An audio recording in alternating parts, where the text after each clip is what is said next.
Elizabeth, good evening, and I am here tonight, the nightclub right over my shoulder. At this hour, you can still see a heavy police presence here, and just beyond the sign over my shoulder here, that is the sign for the club, and we've been told that at this hour, Elizabeth, they have begun to remove some of the bodies. So many young lives cut short here, and as we mentioned, the president calling this an act of terror and an act of hate.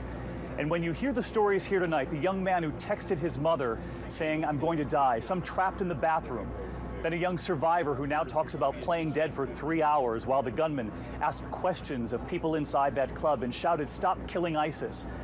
It's chilling to think that so many of the young people were just getting here last night, 24 hours ago. Many had not even arrived yet.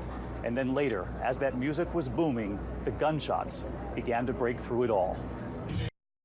Smelling the ammunition in the air, like it smelled like fire. Was your instinct to hit the ground? I just wanted to get as low to the floor as I could and try to crawl into safety. People were jumping over you? People were trying to jump over me, like pushing my head down, like it's a state of panic, like we just wanted to get out. Another survivor, Joshua, telling us how he hid under an SUV, discovering a survivor who'd been shot in both arms and in the back.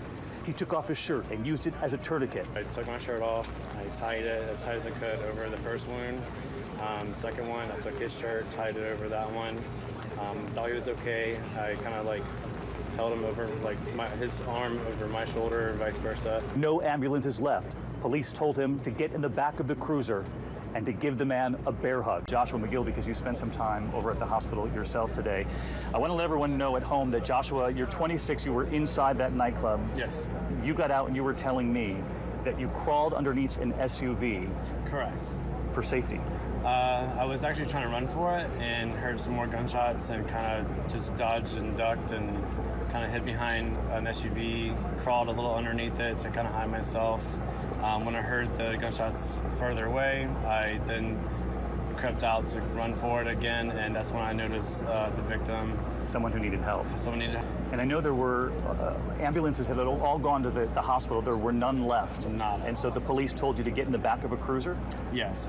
When we finally got to a safety zone, the officer told me there were no ambulance to be dispatched, but we will be transported in the back of a cruiser. And they gave you instructions? The instructions that they gave me were pretty simple.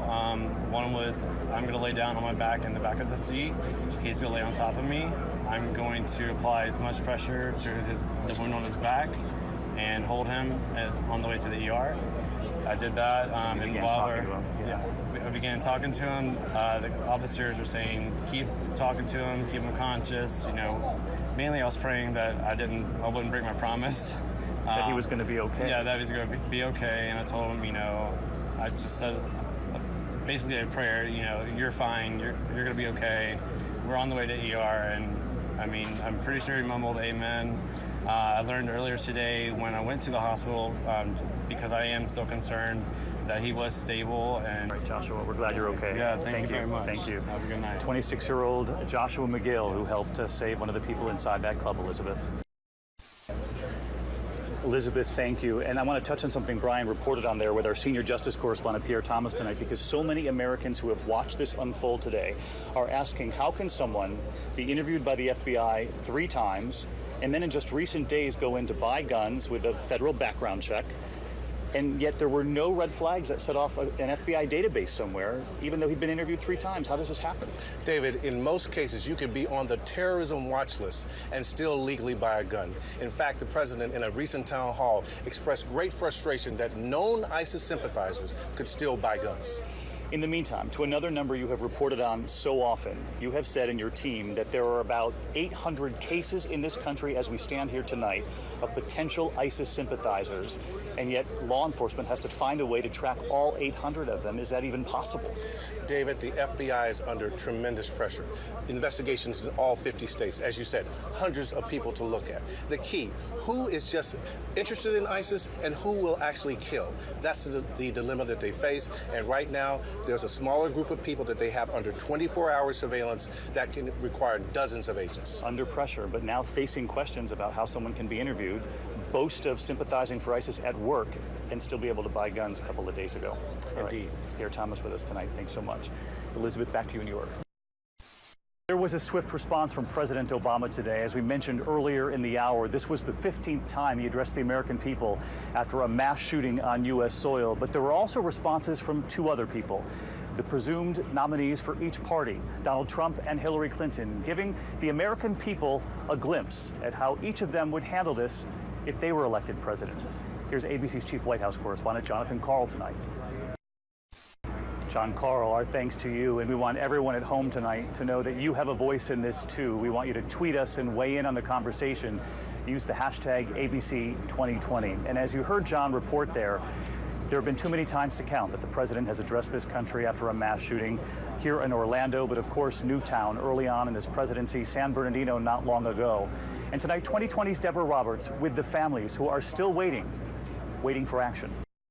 So many families who want to make sure that their loved ones have not been forgotten. And Elizabeth, as we toss it back to you in New York, I just want to let our viewers at home know that the teams have arrived here as they now begin to take those 50 bodies out of that nightclub. And it's simply gut-wrenching to think that that's 50 families right there, like the families we just heard from in Deborah's report. 50 families who are now just beginning that process of realizing that they now have lost a loved one too.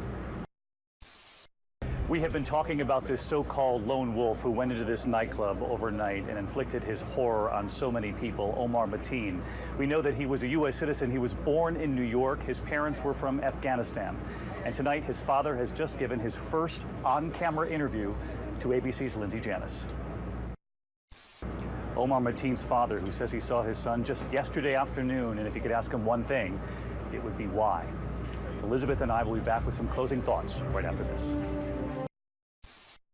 There will be many questions, David, in the days and weeks and hours ahead as investigators try and figure out what happened and why this happened and why this could not be prevented. But I was struck by the one thing that father said, who just saw his son yesterday afternoon, saying I would ask him the question, why? Had no idea his son had become radicalized. And of course, we are all thinking of all those people who are missing loved ones, who've lost loved ones tonight. No question, Elizabeth, and it's impossible to say goodnight without mentioning that it was 24 hours ago. So many of those young people were heading into that club over my shoulder here to begin what they thought was going to be a joyful night. And so many brave souls who stayed in that club and stayed here in the area, even as gunshots were being fired to try to save their friends, some of whom did not make it out. We leave you now with some of the poignant images from Orlando on this Sunday in America. I'm David Muir for Elizabeth Vargas and all of us here at ABC News in 2020. Good night.